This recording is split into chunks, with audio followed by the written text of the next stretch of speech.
You done now? Hello, everybody. My name is Brad Gilmore. Welcome to the collection. Today on the show, we are talking to the Magic Man, the man himself, a really myth.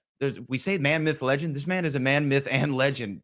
Quite seriously, this is David Blaine. If you don't know, David Blaine is an illusionist, endurance artist, and an extreme performer, best known for his high-profile feats of endurance, and has set and broken several world records. He's a street magician. You might have seen him on Instagram or on YouTube having Drake or Harrison Ford and blowing their minds with incredible magic. He does that on the Tonight Show as well with Jimmy Fallon. I'm excited to talk to him as a longtime admirer of the art form and the medium of magic. We're going to talk to David Blaine about his new Las Vegas residency. So let's get to it right now. This is The Collection.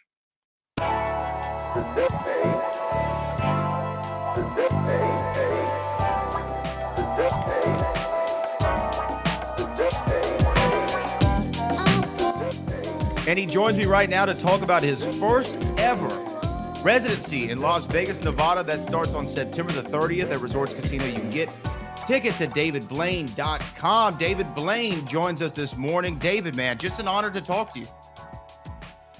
Hey, good morning, Brad. How you doing? Hey, I'm doing good. You know, you are obviously known the world around. Everybody knows the name David Blaine. You're going to start a residency. Now, most of the time when people think about magicians, they think, oh, or illusionists. You know what? Let me stop right there. What is the term that you prefer? Do you prefer illusionist, magician? Does it matter? Yeah, I'm not part. It's whatever anybody wants is fine. Okay. I just wanted to check with you. But when you think about an illusionist or a magician, you know, Vegas is really the home for that. There's a couple things that Vegas is really great for, I guess more than a couple, but there's nothing like a boxing match in Las Vegas, and there's nothing like a magic show. You've never done a residency in Las Vegas. Why was now the right time to do that? So, my idea of doing something in Vegas was I had this dream of this idea, and I looked at theaters for years. So I was never against it. I went into all these different rooms, and I was never able to dream up the show that I was like super excited about in my head. And then I walked in, I limped because I had a broken leg from a skydive right after ascension with the balloon. So I crutched into Resorts World with the whole team. And my agent was like, you got to come look at this room. Trust me on this. And I was like, okay, I have a broken leg, but let's go. So we drove from LA to Vegas. And I sat on his back seat the whole way with my leg up. And when I got there, the team was kind of laughing because I have these ideas for what I want to do that sound insane, which is like, oh, I want to jump from the top. I want to ride balloons. I want to do this. I want to do that.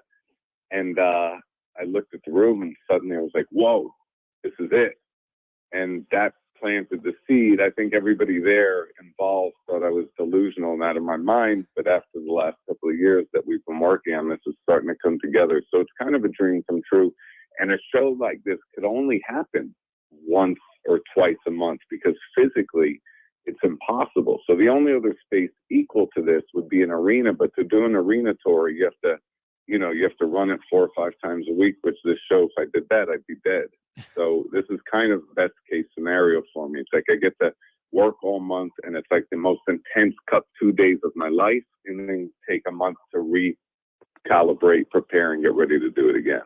You know, you describing walking in and seeing the stage and the venue and these ideas just coming to your head. It reminds me, there's that movie that just came out about Elvis. And when Elvis walked into the International, the character of Elvis, he started getting these ideas. I want this 18-piece band. I want to do this. I want to do that. And, again, you have never done a residency before. And you say you're going to have your traditional, what people would come to expect of a magic show. But also you say never before attempted feats.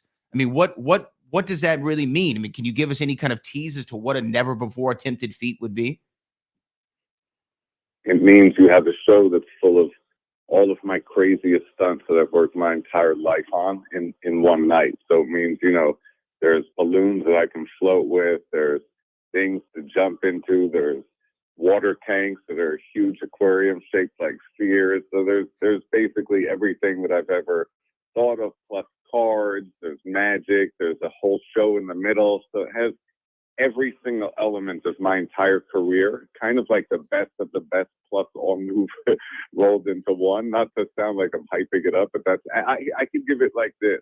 all of my friends, which are, never ever do this, every friend that I have from childhood to recent is all flying in for night one. So this is the first time that like the people closest to me are kind of like, oh shit, he's going for it. Yeah, yeah, man, that's awesome. I love that. You talked earlier about a physical toll that these shows take.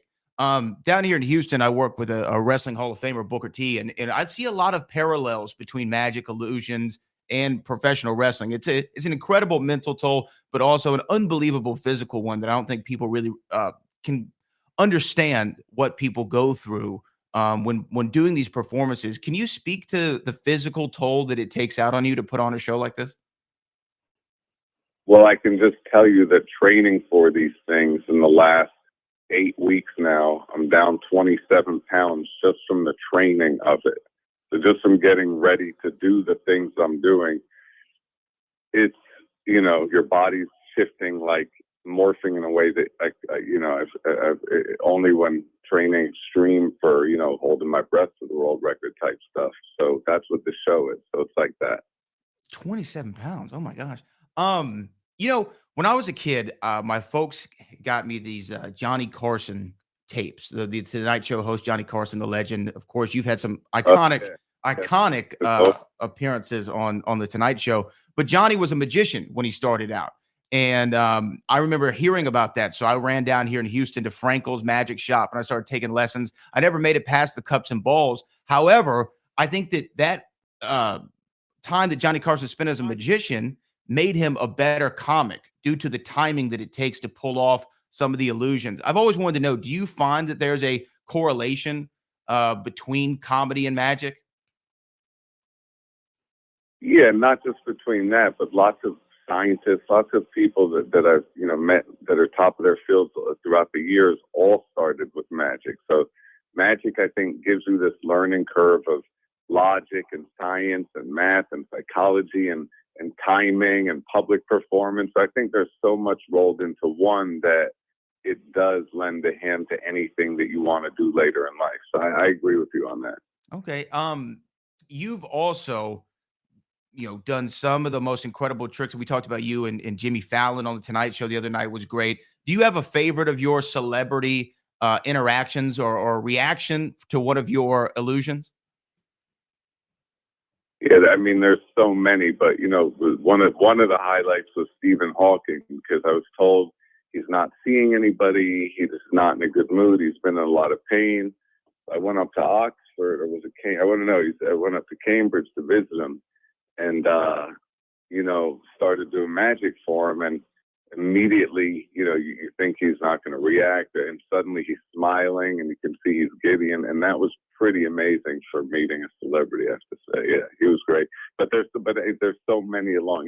Harrison Ford was incredible. That was one of the best ever. So meeting all my childhood favorites and people I look up to. Yeah, that's been and the reactions are always amazing. So I'm lucky with that. Man, it's just a pleasure to talk to you again. September 30th, it all starts, the residency for David Blaine at the Resorts Casino. Make sure you go to davidblaine.com, get your tickets. David, I really appreciate you joining us this morning. It was really honored to talk to you, my friend. Thank you, Brad. And you better come, by the way. I'm going to be there. So I got to. I love Vegas. You don't need to twist my arm, David.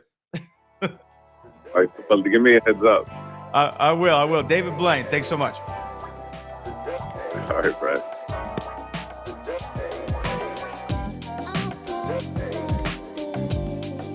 Thank you.